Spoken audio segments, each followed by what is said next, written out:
Shalom Pak Bambang, saya mau izin bertanya, sebelum ada ciptaan, apakah tauhid itu penting? Mohon pencerahannya. Yang pertama tentang Tuhan tiga itu tadi sudah disampaikan. Makanya kalau saya itu karena yang begini itu kan sebenarnya pergumulan udah. Jadi gimana orang kalau ditanya terus-menerus lama kan bosen tuh. Tapi orang untuk menghilangkan kebosanan itu muncullah kreativitas. Jadi saya ditanya, misalnya saya ceritakan, Tuhan itu esa Pak, Tuhan itu selalu kan itu aja yang diomongkan kan. Terus saya bilang, esa itu tidak penting, saya bilang. Kan kaget semua orang kan. Loh kok nggak penting Pak? Sekarang kamu pikir, sebelum segala sesuatu ada ini, yang ada siapa? Ya Tuhan Pak. Nah, dan berarti Tuhan waktu itu dengan siapa? Ya tidak ada siapa-siapa. Tidak kesepian Tuhan misalnya. Tuh kok Bapak ngomong begitu? Apa Tuhan itu nggak kesepian?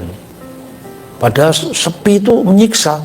Sunyi sepi sendiri tanpa dirimu lagi, bener ya? Orang kesepian itu menyiksa. Apa Tuhan tidak kesepian?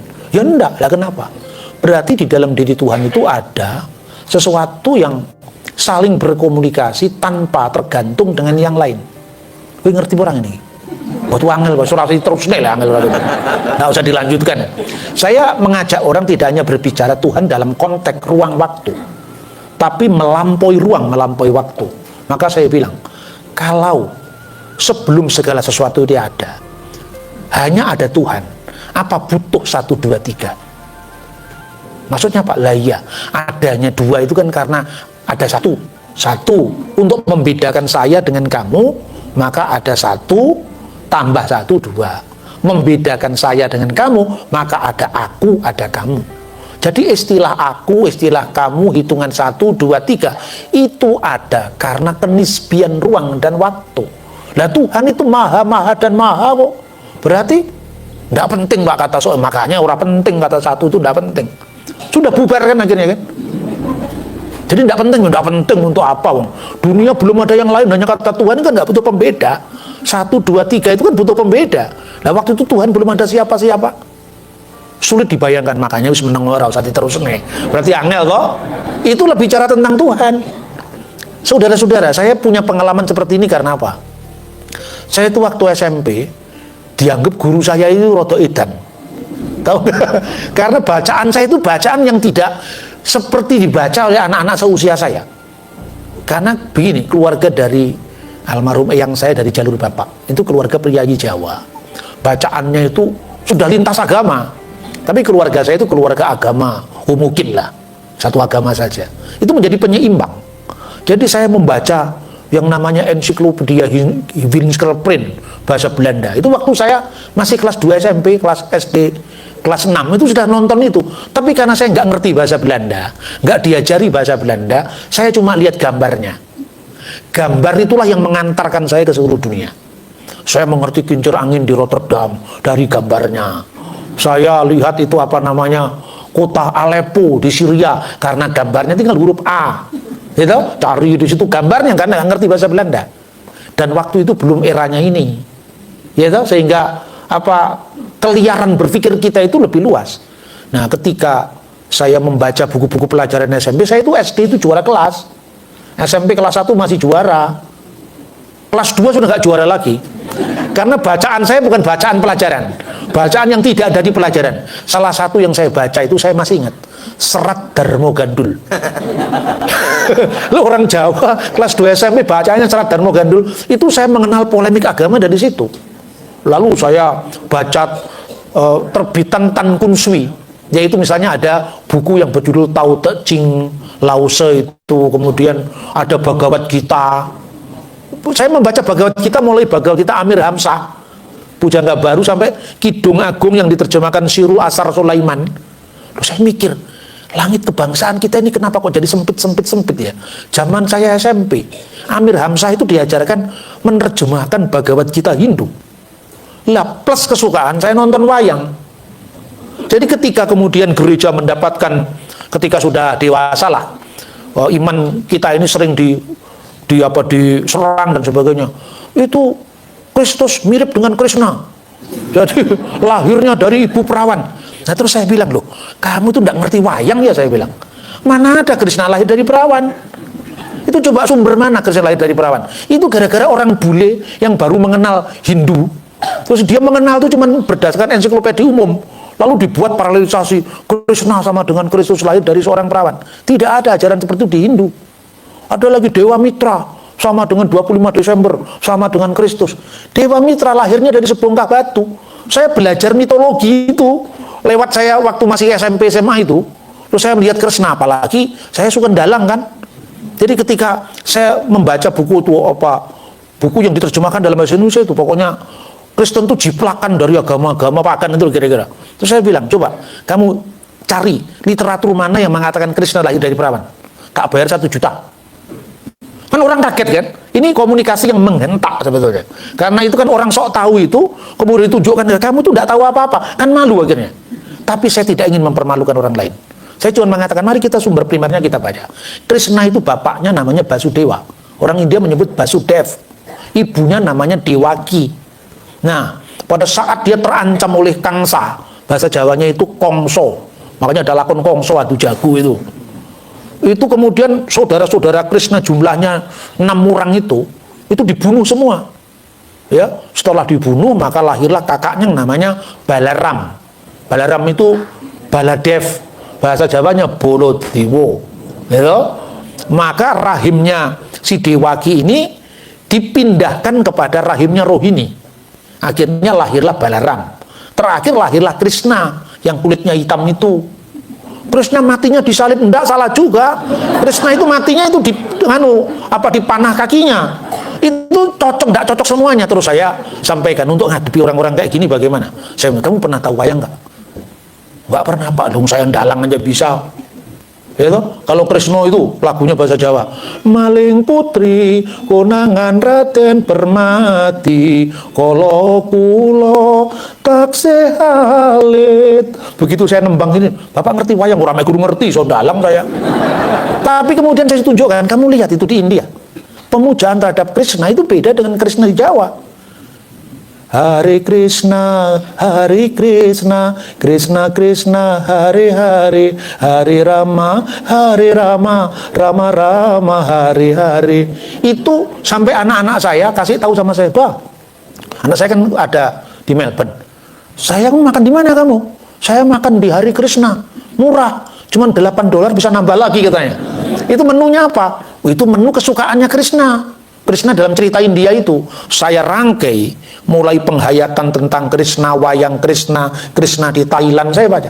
Akhirnya orang nanya tentang Yesus lahir dari perawan seperti Krishna, tidak ngomong lagi. Itu caranya untuk menuntaskan pekerjaan dalam waktu yang sesingkat-singkatnya. Jadi orang kita buat minder duluan sebelum dia nanya. Sebab orang sombong begini nih terus-menerus terbit, beredar terus-menerus. Jengkel juga saya. Terus suwi-suwi kan juga kesel lah berita ini, termasuk tentang Tritunggal. Tuhan kok 3 dan sebagainya. Terus saya bilang, 1 tambah 1 tambah 1 kok 3. Yang nyuruh nambahkan siapa? Coba kamu kalikan. 1 kali 1 kali 2 ya tetap 1 saya bilang. Terus kemudian yang kamu tambahkan tuh yang terhingga. Kalau terhingga ya melahirkan keterhinggaan yang baru. Coba tak terhingga, sekalipun kamu tambahlah tak terhingga, tambahlah tetap tak terhingga. Lah Tuhan itu wilayah terhingga atau tak terhingga? Tak terhingga ya jelas, metodologinya kamu keliru. Jadi angka Maha Esa tidak terlalu penting itu kan. Orang kan kaget-kaget itu kan. Jadi itu counter isu sebetulnya. Yang saya lakukan ini bukan saya mau egoisme agama kita paling enggak, saya tidak mengatakan itu. Tapi artinya apa? Kalau rajutan Bhinneka Tunggal Ika itu kita pertahankan dengan segala macam kekayaannya, maka siapapun sejahtera. Kata Bung Karno, sentosaka engkau dengan pilihanmu masing-masing. Itu di gereja dia ngomong begitu. Nah itu loh saudara-saudara. Soal kemudian kita percaya kamu memilih Kristus, memilih Buddhisme, itu anugerah. Katanya kalau orang Kristen itu Roh Kudus, rahmat, kasih karunia dari Roh Kudus. Katanya orang Islam itu hidayah. Tapi tidak usahlah kamu terlalu kemudian mengintervensi orang lain. Kadang-kadang orang, kapan Pak Bambang dapat hidayah? Terus saya jawab, hidayah itu istrinya orang. Jadi kalau saya ganggu dia kan juga gak enak itu. Bener gak? Hal-hal yang sifatnya terlalu serius itu jangan terlalu kemudian kita sama-sama ekstrimnya. Terus tentang Yesus nggak disalib, gitu. Saya ini setiap kali ke Israel, kan tidak semua pesertanya itu akrab dengan jalan salib kan. Ada yang ortodok, tapi kebanyakan Protestan. Saya pakai jalan salib model Fransiskan itu, tapi kemudian saya kembangkan berdasarkan fakta-fakta sejarah penyaliban Yesus. Ini karena Romo Didik menjadi uskup Surabaya, saya mau menghadap lagi, minta supaya ditandatangani, supaya nanti jadi jalan salib penghayatan lokalitas kita. Kan menarik gitu. Jadi misalnya, saya mengutip sumber dari Talmud, ya, dia telah digantungkan pada Ereb Pesah pada menjelang Paskah. Itu kata mereka, sebab katanya bukanlah faktanya. Faktanya memang Yesus mati, catatan dari Cornelius Tacitus, tapi dihayati dalam jalan salib. Sehingga orang yang malas-malas baca terpaksa membaca kan? Bener nggak? Itu cara sebetulnya sosialisasi itu saya pakai itu cara. Habis itu teman-teman kita yang tidak pernah pakai tanda salib, yang biasanya kalau ke Israel itu cuman lari cari-cari belanja, menangis di depan 14 tasi itu. Terus saya tanya, bagaimana penghayatan Bapak Ibu? Waduh Pak, saya bisa membayangkan bagaimana Tuhan Yesus pada zaman itu. Terus ayatnya di mana?